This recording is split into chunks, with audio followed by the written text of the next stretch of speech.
कर शरू, मी तुझी गुन्हेगार आहे, मी अक्षराताईची गुन्हेगार आहे, मला माफ कर.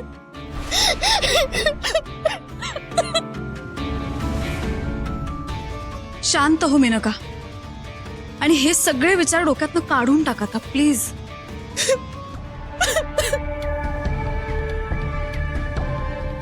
नाही, मी तुमच्या समध्यांची गुन्हेगार आहे, मला माफ करा.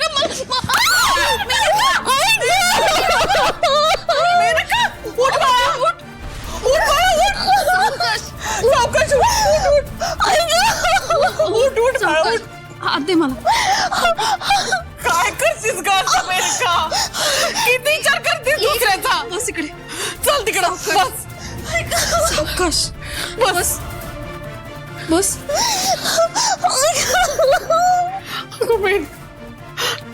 मैं पाणी घेऊन येते. मेनका तू तू काळजी नको करू, आपण दवाखान्यात जाऊया. पाणी घे. पाणी पी थोडं.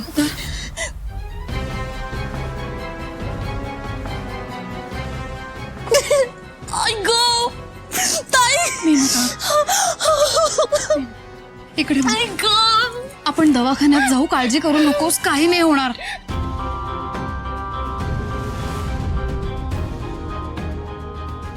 का ग केवढा विचार करतेस तू? आता काय होऊन बसलंय हे? आत्या काही होणार नाही मेनकाला आणि तिच्या बाळाला सुद्धा.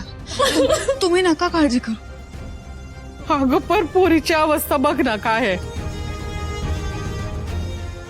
चल मेनका उठ, सावकाश सावकाश जाऊया. सावकाश. हल चल. काही नाही होणार तुला, बाळाला पण काही नाही होणार, काळजी करू नकोस.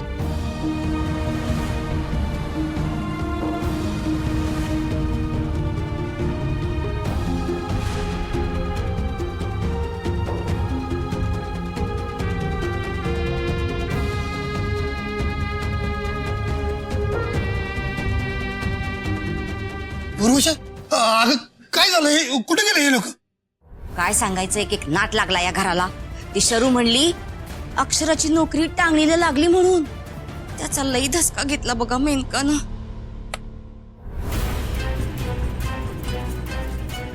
अहो तिला लई म्हणजे लई वाईट वाटलं बघा अक्षराबद्दल. अहो त्याच घाईत तिचा पाय घसरला आणि पडली की पोर.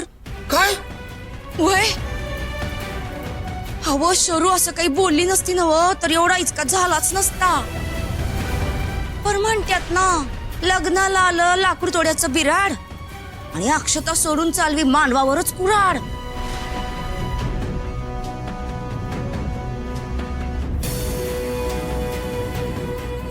बघितलं, एवढं समज होऊन एक बुद्धी बोलली नाही पोरगी, गेली निघून. म्हणजे तिच्या मनात हे लगीन व्हावं असं नव्हतंच.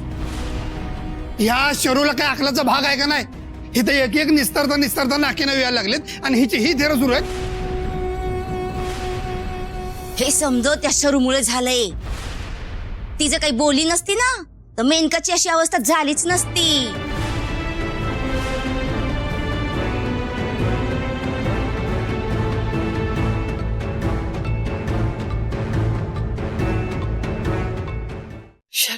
आई तुम्ही बसा, बसा.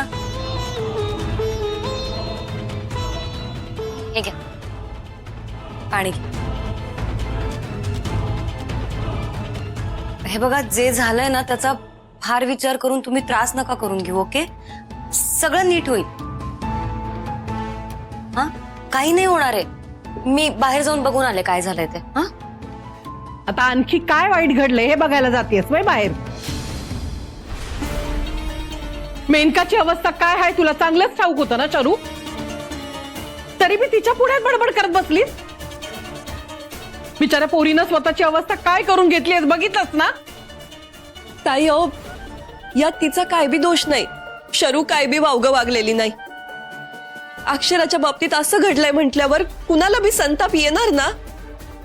मग वहिनी, यात मेनकाची काय चूक आहे? तिने काय जाणून बुजून केलंय वय समज? आणि अक्षराच्या बाबतीत जे काय झालं ना त्याबद्दल आम्हाला बी वाईट वाटतंय. पण हे असे वाभाड्या काढून काय उपयोग आहे? ताई अहो, हे बघ वहिनी, तू उगा चुकीची बाजू घेऊ नकस. ज्याची बाजू घ्यायची गरज आहे ना त्याचीच बाजू घे.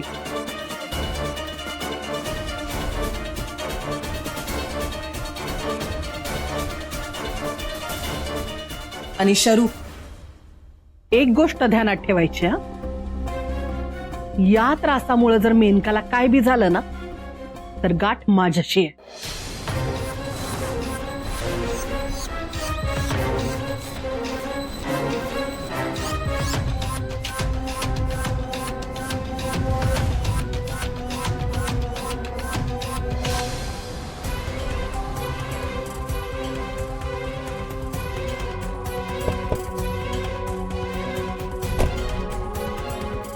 सावकाश दुखतंय का ग? सहन कर थोडं.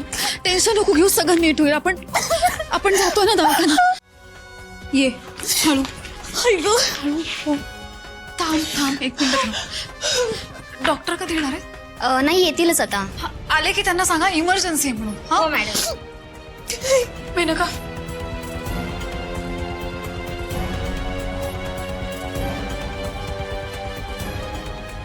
बस काही नाही होणार तुला. हा काही माझ्या बाळाला तर काय होत. खबरदार असा विचार केलास तर. असा नको विचार करू सगळं. हे बघ, तू पॉझिटिव्ह राहा. तू अशी खचून गेलीस तर कसं होणार? आणि काही नाही होणार बाळाला, विश्वास ठेव. हा काय बोलू अक्षरा, आत्ता तुझ्यावर एवढं मोठं बालट आले. कोणी बी आयुष्यात न उठला अशा. बरं तू स्वतःचं दुःख बाजूला सारून दुसऱ्याच्या आयुष्यात कशी काय घेऊन जाते.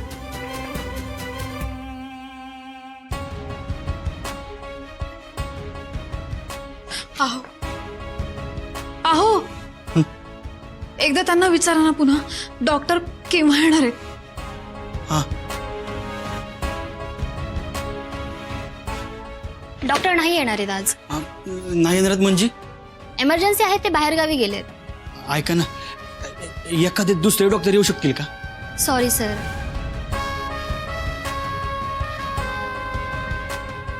अक्षरा, अगं त्यांचं असं म्हणणं आहे की डॉक्टर आहे ना बाहेर गावी गेलेत बघ. मी काय म्हणतोय, आपण आहे की नाही इथं जास्त वेळ नको घालवूया, आपण दुसऱ्या हॉस्पिटलला जाऊया. हा हो चालेल, पटकन जाऊयात. चला दुसरं चल, पटकन जायचं. सावकाश काळजी करू नको. थोडा धीर धर. सावकाश. मेनका प्लीज काळजी करू नकोस. आपण दुसऱ्या हॉस्पिटलमध्ये जाऊ. बस सावकाश.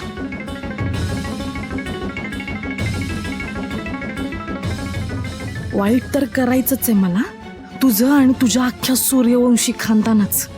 आणि ते मी करणारच.